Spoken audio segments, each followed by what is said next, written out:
প্রতিদিন কবর, যার কবর যেখানে, তার কবর তাকে ডাক দিয়ে বলে, ও আল্লাহর বান্দা শোনো, আনা বাইতুদ দুধ, আমি পোকামাকড়ের ঘর।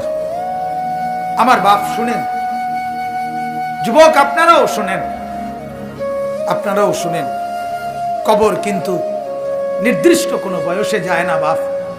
প্রতিদিন কোলের বাচ্চাও কবরে যায়, 90 বছরের বুড়াও কবরে যায়, 16 বছরের 20 বছরের তাগড়া জওয়ানও কবরে যায়। কবরস্থানে সব ধরনের লাশ আছে। এজন্য কবর ডেকে বলে, ও আল্লাহর বান্দা, আমি পোকামাকড়ের ঘর। সেই ব্যক্তি যে একটা মশারি ছাড়া, একটা সামান্য মশার কামড় সহ্য করতে পারো না, একটা মশা কানের কাছ দিয়ে গেলে তোমার ঘুম ভাঙ্গা যায়, মশারি টাঙ্গাও, কয়েল জ্বালাও, অ্যারোসল লাগাও।